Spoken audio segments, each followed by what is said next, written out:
What's an American issue you are too European to understand? Your bathrooms. What idiot thought it was okay to have very small doors with gaps on all sides in every stall? How are you supposed to quietly poop and stink and fart without everyone seeing you? I can understand why you are so afraid of unisex bathrooms. This is one of those things that Reddit complains about. That's never been a problem in my lifetime. Someone's not going to see you unless they make an effort specifically to stare into the small crack of the door. And you're not going to make eye contact unless you're staring out of that crack while taking a dump. People just don't do that. Drinking tap water. I'm used to drinking tap water all day. I never buy water since it's the same as tap water. Edit, I was once on vacation in Africa. And that was my first encounter with how tap water is in some other countries. I could never imagine undrinkable tap water in Europe. With the exception of a few places, Flint, the water out of the tap is drinkable. But in some places the water is particularly hard and adds a taste some people don't like. Like me, or they just want cold water. This is hilarious to me because when I visited Europe, 11 different countries, every restaurant I went to tried to sell me bottles of water instead of just giving me tap. I even had a guy in Italy tell me you're not supposed to drink tap water in Rome because the plumbing is so old. Now you're saying Americans don't drink tap water but Europeans do. I think everyone drinks tap water. It's just that European restaurants try to make a little more money selling bottled water. It always came in screw-top glass bottles too, so for all I know they were just refilling it from the tap in the back once we left. Odd, where I'm at in Europe nearly everyone drinks bottled water. The only folks who drink from the tap have water softener and filtration systems in their houses, or don't mind getting kidney stones all the time.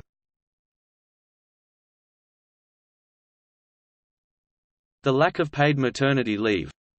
The thought of having to hand my children to strangers and go back to work weeks after giving birth.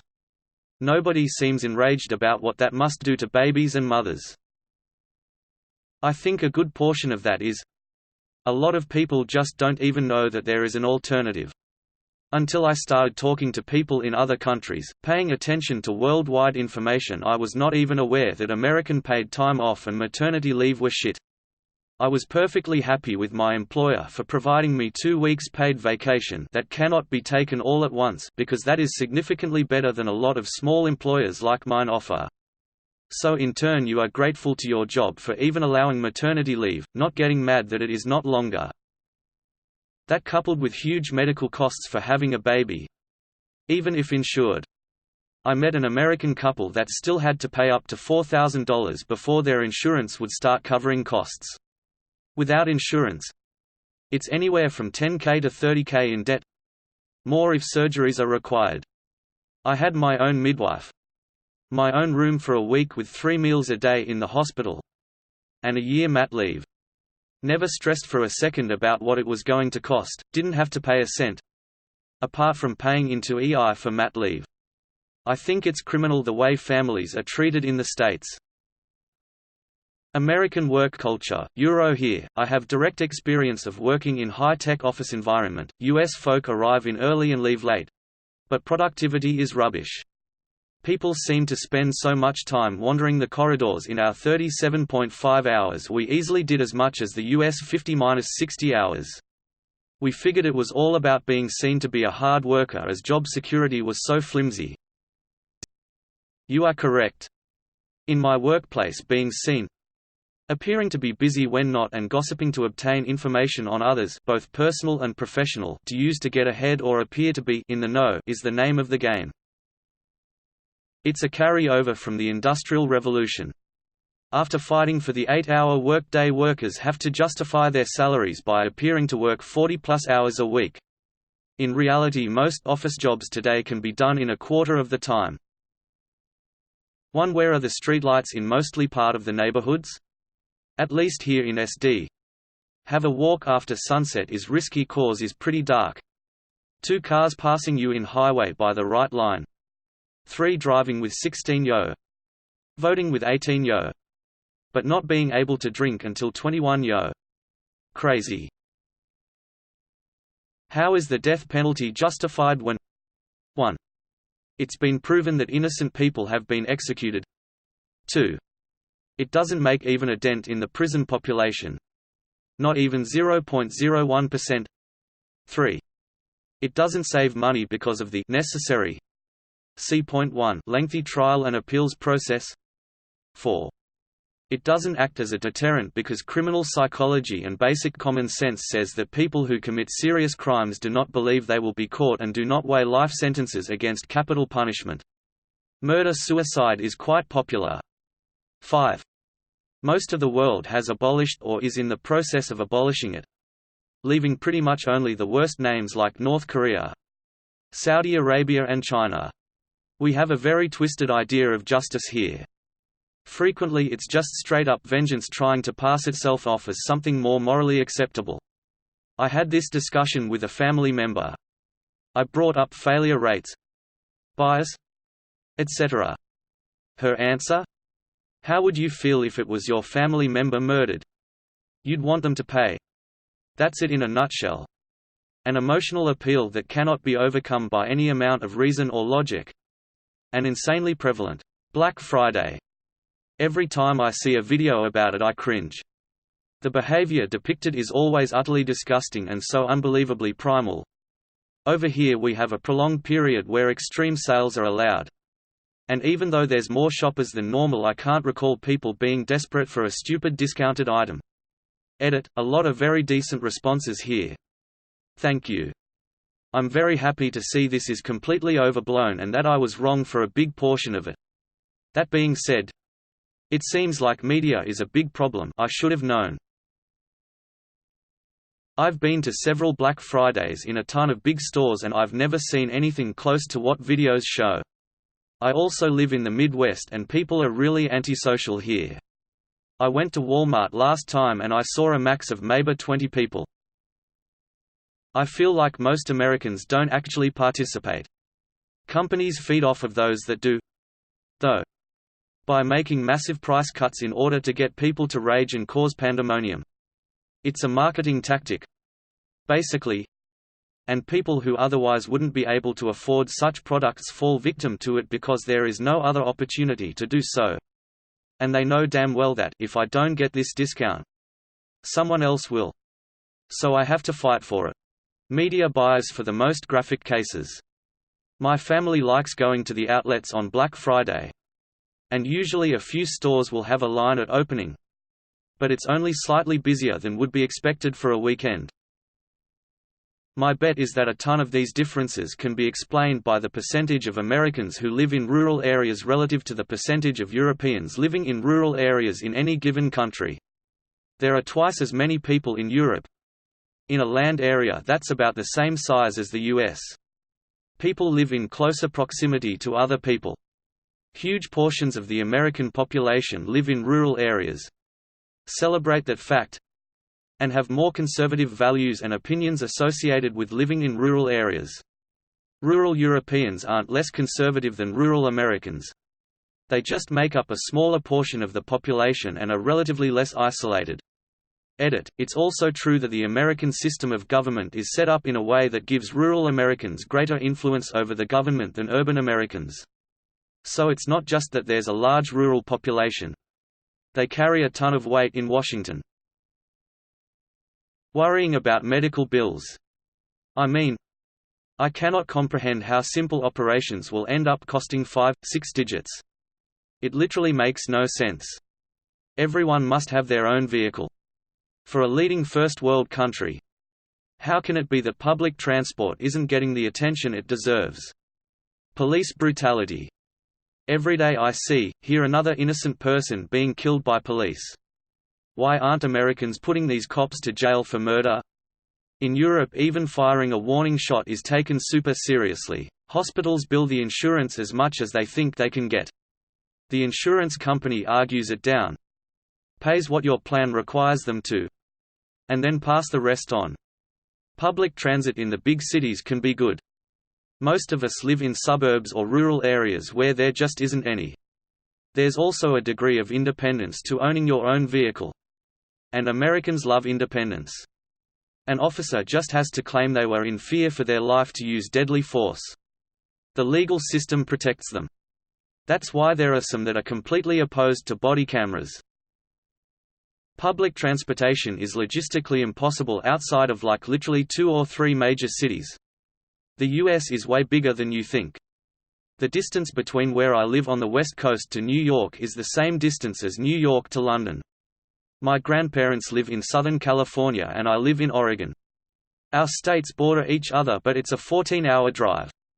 The railroads are owned by big evil shipping corporations and charge way too much to passenger companies for it to be financially viable to use. My state is a medium-sized state, but it would be the biggest European country behind Russia. For a leading first world country, how can it be that public transport isn't getting the attention it deserves? Have you ever been to the US? If so, I think the answer becomes very evident very quickly. The US is huge and each state, city is pretty much responsible for the development of their own public transport. Also, a lot of people live in the middle of nowhere, so providing public transport to them makes no sense. To your second point, going without a vehicle is only realistic within certain large metropolitan areas, D.C., NYC, Boston, a few places on the West Coast, etc. Public transport like light rail or a metro system just isn't financially realistic for large portions of the country. We're spread out. As an example, look up the cost projections for the California high-speed rail project.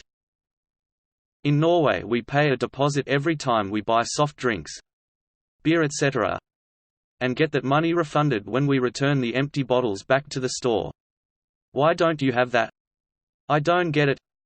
It's good for the environment, and prevents people from just tossing them around everywhere. Like the other person said, you do get a return on it. The amount varies by states. Some comedy TV shows have had episodes where the person takes a large amount of items across to other states for the money.